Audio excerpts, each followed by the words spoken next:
amazing book, Nothing Gay About Being Gay. Welcome to the Link Show Talk Show. Put your hands together. Welcome to the Link Show Talk Show. I'm your host, Pastor Lewis. I'm glad you were able to be here. Thank you for tuning in to our new TV show. This is our first show. I'm glad that you're here. I have my first guest for our first show, Tyeesha Holt, author of Nothing Gay About Being Gay, also known prior to Tyeesha. Her nickname was Nephew. Man, I need y'all to get this book after the show. She'll be outside selling her book. Her book is $20. You need to get this. I promise you. If you're a parent, if you will be a grandparent, you will be a parent. If you're an aunt, uncle, you need to get this book. Listen, the first night I read 70 pages. This is a 200-something page book, 230-page book. The first night I read 70 pages. By the time I got to page 6, I was running in the living room. Baby, listen to this. I read like a whole page. I was like, oh my God.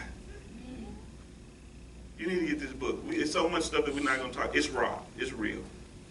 So, how you doing, Tyeesha? I am well. I'm glad that you could be here with us and willing. Thank God for allowing God to use you in this manner. So many of us have been brought out of some stuff, but we just won't share. We don't even realize the blessing that it could be just sharing what God has brought us out of. So let's go. I got a few questions, some direction. We'll go wherever God leads us. But to start, tell us about your journey to become Nephew, how it originated. Oh, I hate that name. Nephew. Nephew started when I overheard my mother telling my grandmother that my dad would claim my sister but wouldn't claim me. So automatically I began to feel like, what did I do to make him not want me? Or is there something wrong with me? So automatically my confusion began in about, I want to say about 6 years old, when I just knew there was something wrong with who I was. So let's see a picture of Nephew. This is Tyeesha. This is a picture of Nephew. That wasn't right Nephew there. yet. That wasn't Nephew that yet. Was you Tyrone, Tyron, Eric, whatever they wanted to call me. Go back to the other picture, DeAndre. Okay. Okay. So we see that. Because this is junior high. Could you imagine that that's what that looked like? That's what she used to look like? You can't even see it. It was real. This was the real lifestyle that she had. So what role did your father play in you wanting to be a boy? Everything. The late nights crying and trying to figure out why I couldn't grow up with a father, I began to look at other males to see if they knew how to treat a little girl. And after I realized that no male that I'm around knows how to treat a little girl or knows how to answer my secret cries or my silent cries, I began to become what I wanted. So I said, I'll be the man that my father wasn't. I'll be the guy that my mom's boyfriend can't be to me. And I didn't know that every guy that I was watching, I was learning how to be a male that I hated, because I was around no great examples. So I was trying to live up to, when you see anybody dressing outside of their identity, outside of their true identity, they're just trying to live up to unrealistic goals that they think a male or a female is supposed to be like. So you say you were exposed to pornography at an early age, but to touch that dads, any dad, I think we only see one dad, maybe potentially another dad or a future dad. Just hearing that, we see the importance of being a father that affirms our love. And just to say one thing, I wasn't angry that my dad was gone. I grew tired and sick, waiting for him to return. I was never mad that he left, but I grew so anxious on just waiting and being disappointed every day. Why hasn't he came back? Why hasn't he came back? So if you are even a mother, with the relationship with your kids, that's key, especially a father. And this is my belief that I stand by for those who may be single mothers, is that if your child's father has any ounce of dignity and he can be trusted, he needs to be in the life of your children. He needs to be in the life of your children. I don't care what you and his relationship is. I don't care if he cheated on you 9 times and you came home and they was on top of the ceiling. That has nothing to do with what that child needs. that affirmation and affection, because that daughter, that son, they're going to question where daddy is. Right. And if he's not there, if he's not there only because you're not going to tell him that. Right. When that 6-year-old say, "Where's daddy?" You're not going to sit here and say, "Well, I won't let him see you because he cheated on me." Right. You're not going to tell your child that. You're going to tell them something that makes them think that he's a bad guy. And they can get that hole in their heart because of something that you set up and not even realizing that it's important. Okay, if daddy's not there, if he's not a respectful person, if he's not somebody that needs to be an influence in their life, guess what? That's what we got mentors for. That's why you need to keep your children in the church. That's right. So that men of God can stand over them and touch them and just put their hand on their shoulder and say, "How was your school week? How you doing in school? I love you. You're beautiful. You're going to be an awesome basketball player. You're going to be an awesome football player. You're going to be great. You can be great in school." That men can speak over their life. Yes. That can happen in church if you keep them involved. So you were introduced. What age were you introduced to pornography? 3rd grade. She was in 3rd grade. Tell us how in the 3rd grade. I was very nosy, I guess you can say, as a child. So my mom would hide videotapes on top of the nightstand. And my cousins and I, we would always stay the night with each other. We would always have sleepovers, and my parents would always be gone to the clubs and just leave me with my older cousins. So one day I got to the top of the stand, I grabbed a movie out, and it was The Problem Child, one of my favorite movies. We put it in, and through half the movie it went blank. And when it popped back on, all you see was an orgy of grown people just having sex in a circle. And I remember there was people in the middle, and then there was a circle of people just giving oral sex, having sex. It was just everywhere. So us as children, we're just watching. Nobody's saying a word. We're just watching and trying to figure out, what are they doing? What is this? So we went to bed that night. No one talked about it. But when my mom left us alone again, we put the tape back in. But this time my older cousins made up a game. And they said, "We're going to teach you guys how to imitate what we watched on the films." All of my cousins were girls. So we began to have oral sex with each other. We began to make up sexual games during the day when my parents were there, and we would play them out during the night. I mean, it got to the point where in the daytime, the Spirit had us of playing these sexual games to where, I don't know if you remember the bunk beds, that at the bottom they have the bars. We would put sheets to section off to make hotel rooms. And there would be a couple here, 2 cousins, girls, doing whatever they want to do, a couple here and a couple here and a couple there, and we would switch off.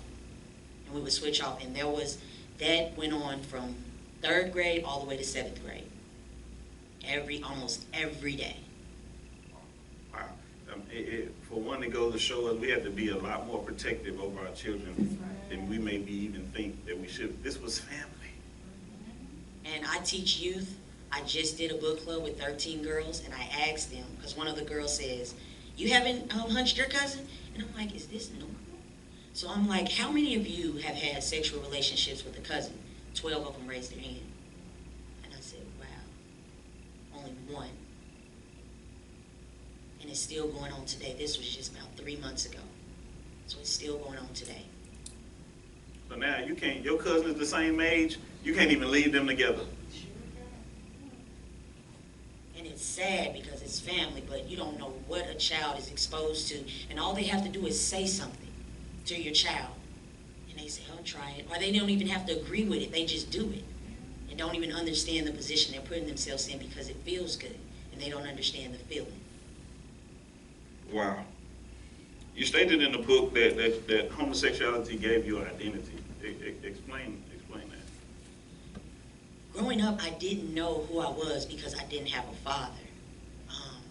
So when I became in the lifestyle of homosexuality, I was accepted. It was fun. It just gave me a sense of, wow, these people understand me, my secrets, my lies. They understand who I want to be. And that's where when you hear people say I was born gay, they're starting from when they first got their first attraction from anybody. Because when you have that attraction, you feel real. You feel human. You feel like you belong. So that's what I mean when I say I got my identity from homosexuality, because that's the first time I felt real. What would you tell a teen, they're in here watching this or hear this later, who's starting to have an attraction for the same sex or feel like they're the wrong gender?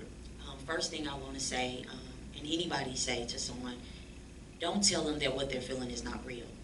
Because what you're feeling is real. If you feel like you're in the wrong body, right now, you see a woman, but I don't feel like a woman. I just feel like a child of God. I don't feel like a male. I don't feel like a woman. I feel like a child of God. So for the person that feels that way, your attraction is real. You're attracted to the same sex. If you feel like you're in the wrong body, that's real. So the first thing you have to do is find you a church home. Find you a church home with a Bible teaching pastor that holds you accountable to truth, and you have to share your story on why you feel that way. Because being gay is a result of what hurt you in the beginning. My main root to my problem was me not having a dad. Once I had a male in my life that comforted me and showed me, gave me security, being gay was easy to let go of. So you have to understand being gay is the result of the real issue. And a lot of times we forget about the real issue when we get involved in homosexuality. We feel like our only issue is being gay. No, it's what made you think you were gay. So tell your story. It don't matter if it sounds dumb to you. It don't matter if I've heard things where a little girl sees a Pop-Tart, a strawberry Pop-Tart, and it reminds her of being gay. And it's because when she used to have sexual encounters with friends, when they were over, they always used to eat Pop-Tarts in the morning. So now when she sees Pop-Tarts, it reminds her of being gay. So she can't even eat Pop-Tarts. So it may sound dumb to you, it may sound crazy, but the enemy can work. If the enemy can work through a Pop-Tart, the enemy can work through anything. So you have to be truthful and tell your story. Be true to you. If you're gay, don't say you're not. I am. I feel this way. That way another person that's holding you accountable can know how to hold you accountable. So if we're telling them to tell their story, where I guess we're assuming this should start at home. What was your experience when your mom found out? How did that go and how did that turn out? Parents. Wow. Before my mother found out, I still had a sense of truth in my heart, in my mind, in my spirit. Because I always thought, what would my mom do if she found out? What would they do? What would they do? So everywhere I would sneak and I would think, what will happen if she find out? My mom, she was very sneaky. She just roamed through our stuff. I received a letter from a girl in junior high, and I ripped it up, I put it in water, and I balled it up in the bottom of the trash can. How my mom found this letter, don't know, but she taped it back together. And she says, why is this girl writing you things like this? And I shut down, and I'm like, she's like, why is she writing you stuff like this? And in my head, I'm like, how did you find this? How did you tape it together? And then she asked the question, Tyeesha, are you gay? And when she asked me that, I didn't even know the meaning of gay. I was just trying to play the games I played as a little girl with my cousins. So I didn't even know I was gay. So when she asked that question, the only thing I heard was, she's trying to take this away from me. And I'm going to go back into the place that I was before I got to experience this. So when she asked, am I gay? I developed this. It was the enemy just came over me like you have to defend this demonic spirit. And I looked at my mom and I said, yes. Like, what are you going to do about it? The plate dropped. And after that, she just called me everything. You dyke, you're nasty, you're this, you're that. And I was getting ready for school and I'm hearing all these things from my mom. So on my way to school, she's cursing me out. She's saying, oh, you can go eat on a girl, you can do this. And through the years, it got worse. So the first time me being called a dyke was from my mom. The first time me saying it's being nasty was from my mom. The first time me hearing that I was just disgusting was from my mom. So when I got to school, I didn't even want to like any girls. I didn't want to do anything. I just wanted to go under my desk and cry. Because she didn't send me home and just say, what happened? Like, why do you feel this way? She sent me to school. And that day she sent me to school, I promise you, there was about 16 girls that were waiting for me in the cafeteria. And they all grabbed me and held me, and they started to share with me how they're gay and how they're happy that I'm here and this, and that. So everything my mama didn't do, they gave me. And I was all theirs. And I didn't care about what mama thought anymore. And that one day, I learned how to defend my sin, and I learned how to stand up to it. And I didn't care if I lost my mom. I didn't care if I lost my sister. I didn't care if I lost my whole family, because what they showed me at school, it was worth it. So what would you tell the grandparent, mom, aunt, uncle who finds out that their child is gay. Before you answer that one of the reasons why we need to be nosy with our kids. Mm-hmm. You don't get no privacy in this house. None. You get privacy when you can pay your own bills in your own house. Until then, you don't have no room. That's my room. That's right. What you mean you want to close your door? No, that's my door. Right. Right. What you mean I can't see your phone? You don't have a phone. Right. I am allowing you to borrow this phone until you can go buy your own phone and pay your bills. You can borrow mine. What you mean that's your face? No, that's my Facebook page. I'm allowing you to put your picture and name on my page. That's what that is. I'll allow you to borrow my page. Don't change the passcode on my page. You don't have a page. That's my Snapchat page. That's my Instagram page. I'm just going to let you put your name and your picture on it, but that's mine. You don't have nothing. Everything is mine. You got to be nosy. When was the last, for those who got older kids, 13, 12, 13, 14, when was the last time you checked under the bed? In the drawer, last night. Amen. Amen. Check under the bed, check in the drawer, check in the closet, check the backpacks. Because kids ain't as smart as they think they are. They think they hide stuff and then they'll forget. You're going to have to hide it, and somebody, if it comes in this house, I'm going to find it. I would take the vents off and look, and don't even tell Haley, but by the time she gets 14, there will be hidden cameras in the house. I'm giving her own security code. I'm putting an alarm on every night, and when she turns it off at the end of the month, I'll get a report that this code was used at 2 a.m. Why was your pin to the alarm used at 2 a.m.? You say, that's hard. No, wait, when I was the one that was sneaking out at 2 a.m. when I was 16. Yeah, I was the one that 15, 16-year-olds sneaking out the house, out the back door, going over my friend's house, all of us sneaking out the house at 15, 16, getting high, airing out, putting cologne on, going home, going back to sleep, and then getting up in the morning and going to school. My child would never do that. Yeah, my dad didn't think I was either. Girls sneaking out the house. I done been in girls' house where they mom and daddy in the other room and snuck through the window with the door closed. Hiding in the closet when they walk by, knocking on the door.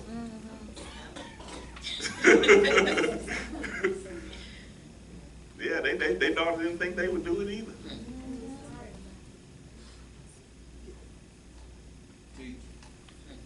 So what would you tell that parent, that aunt, that grandma, that uncle who finds out that his niece, nephew, daughter, granddaughter, grandson, nephew is gay? Well, how should he respond so that he doesn't lose his impact that he could have with that child?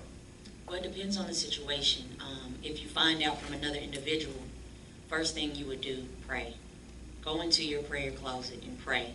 And I will go to Romans chapter 1, starting at verse 18. And it says they suppress truth by their wickedness. You have to understand their steps that they went through before they said they were gay. And then you go down to verse 21. And then it says, although they knew God, they neither glorified God nor gave thanks to him. And so their thinking became trash.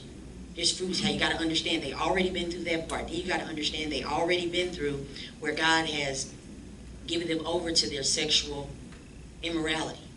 He's gave them over to their lust. He's gave them over to that already.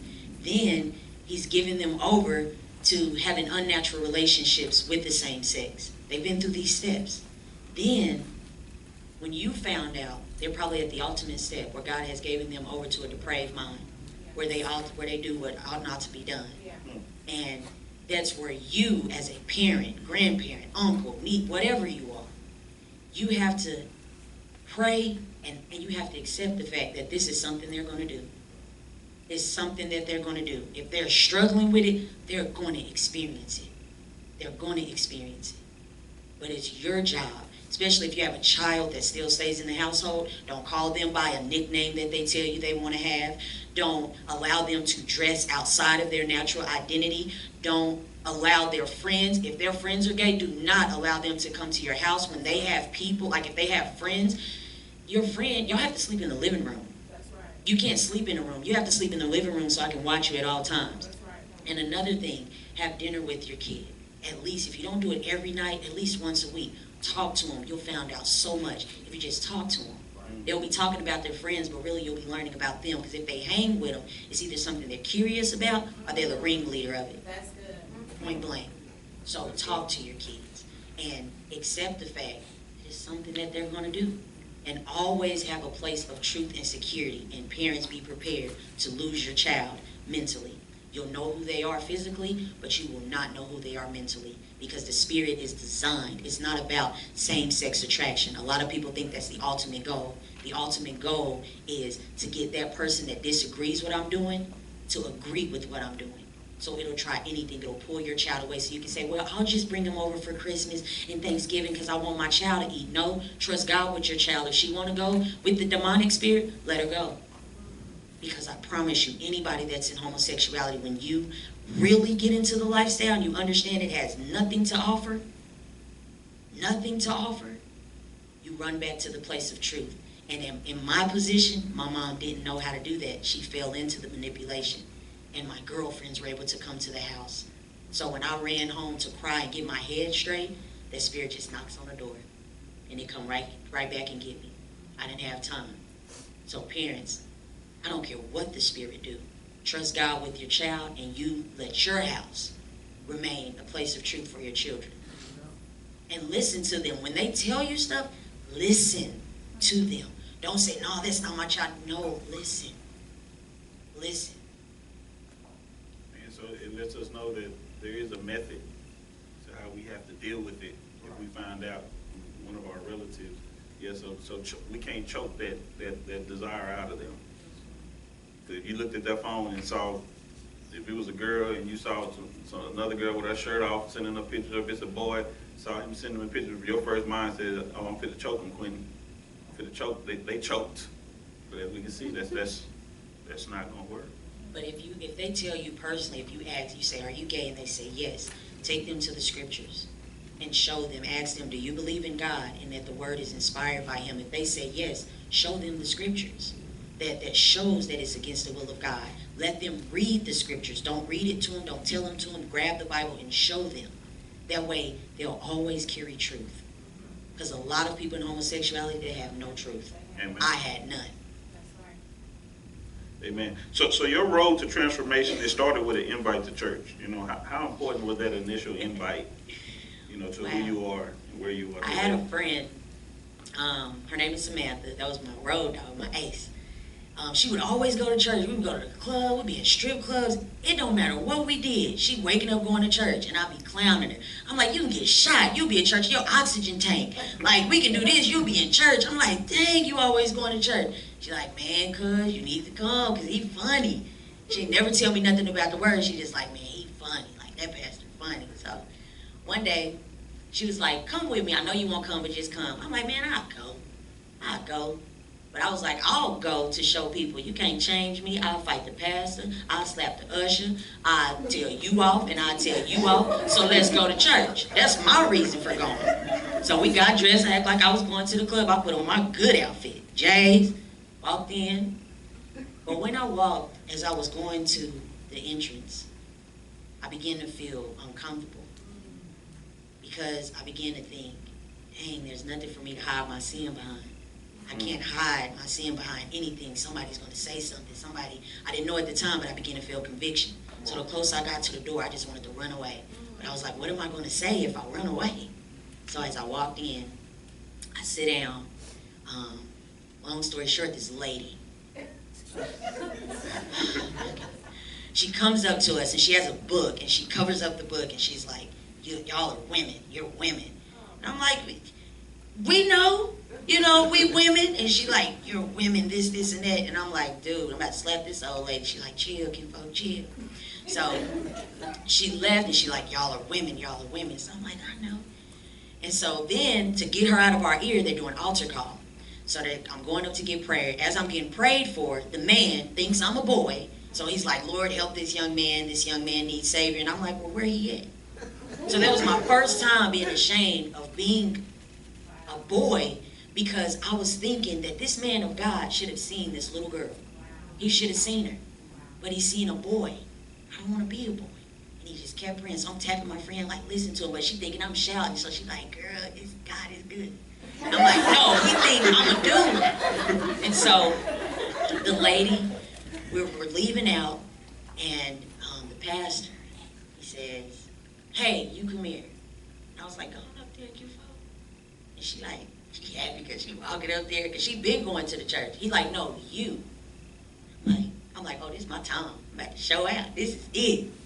So I was walking up, but he did something that I didn't think he was going to do. He wrapped his arms around me.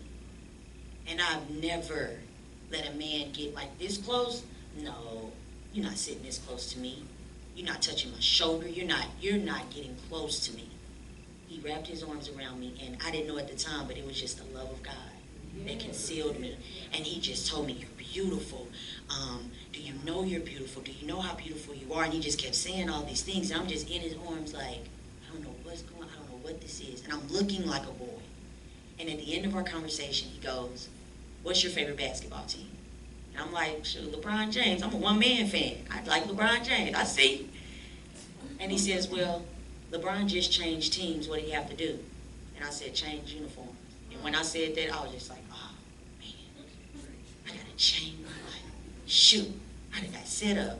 So after that, that was the last. I left the church, and my lifestyle, my eyes were open. I knew what real love felt like, and I was trying to recreate that in so many different ways, and I couldn't. So your true journey started with an invite To church. Invite to church. Yes. Wow. You know, to be honest, sometimes we pick and choose who we want to invite to church. Do they look like they'll fit into, you know, my church? Listen, the transformation in your co-workers is not going to start with you just opening the Bible saying, meet me in the cafeteria. Get them to a church where the pastor can speak and do what God tells him to do. Her journey was transformed with the invite to a church. You want to see somebody healed, delivered, and set free, take them to the house or take them where God is. Yes, sir. So as you started that journey and eventually you gave your life to the Lord and started working on transforming yourself, how crucial and critical was the church, the members of the church to where you are and who you are today? I was free when I went back to the church after a year and a half. I was free. God cleansed me in one day of everything. So I was free, but I didn't have any direction to spiritual living. They taught me, wow, the pastor asked me to be his daughter the second Sunday I got back, so I was able to be the little girl I never thought I could be with him for the past 5 years. His wife has been the mother that I never thought that I could have, one that'll pack my bags and that'll send me stuff when I have speaking engagements, one that'll tell me the good and the bad, and one that'll comfort me and I can cry with, one that I can cook with and teach me how to cook. They gave me back my childhood. I mean, gave it back. I sit in the kitchen and cook with her, and I'm like, Mama, I don't know if this is right to say, but this is a good childhood memory for me, and I'm almost 30. And she's like, me too, baby. So, and my sisters, oh man, my sisters, they taught me how to be a woman. They taught me how to walk in heels. They taught me how to sit up straight. When I get in my car and I lean my seat back, I don't hear Jesus. I hear my sister Vanessa saying, sit up, and I'm like, so I gave them permission to hold me accountable, and that when they see me wearing my hair in a ponytail for too long, they're like, too long, you're getting this swag back. Or if they see me wearing sweatpants for too long, don't wear those sweatpants no more, don't do this, don't do that, because it's little things that I can do that I don't notice, but they keep me on it. Tyeesha, your voice too deep, you need to, I'm like, yo, they like, I'm like, oh, okay, I got it. So they keep me because I'm used to just being relaxed and just here, and they like, no. So they keep me grounded as far as the way I'm supposed to function in what God has given me, because when God cleansed me in one day, I never slept with a girl, I never drank again, never done any pills, I never abused a girl, I never had sex. I've cussed about 7 times. I remember it. Black folks will make you do that. Yeah. Sure. But they have been, and just the church body, when you're honest with who you are, how they come up to you and love you and hug you, and just who they are, your church, that If it wasn't for koinonia, I would be with Christ, but I probably wouldn't be here. I probably wouldn't be here. Man, it says a lot. A couple things I gotta, what she said.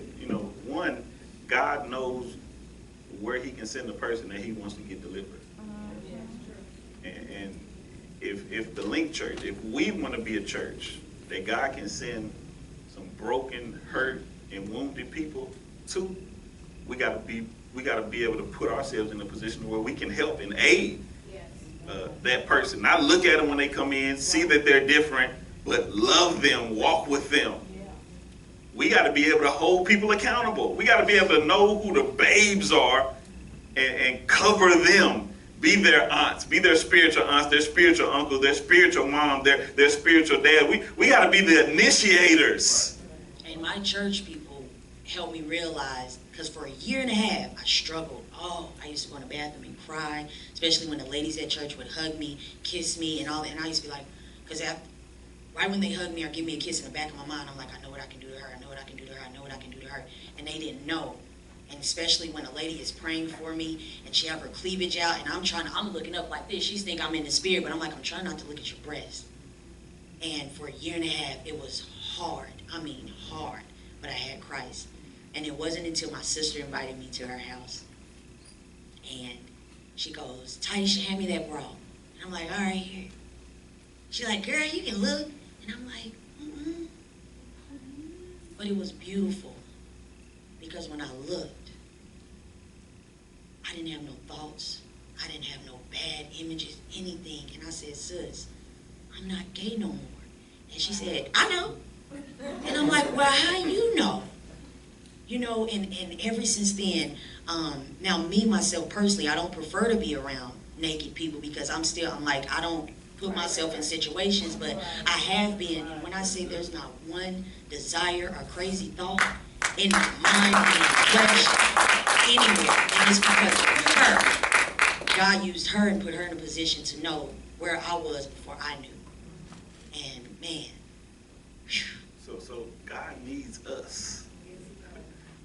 God to save the people, but He needs us to push them. Yes. Our mission at this church is linking people to Christ, linking people together. It's going to take up. We just don't link people to Christ for salvation, but we continue to push them closer. And have fun with it. Don't to Christ. Don't be like, she used to be gay. Because my sister came and brought me a towel. I was in the shower, and I'm like, I click off all the lights, and she like, girl, ain't never been my struggle. And I'm like, oh.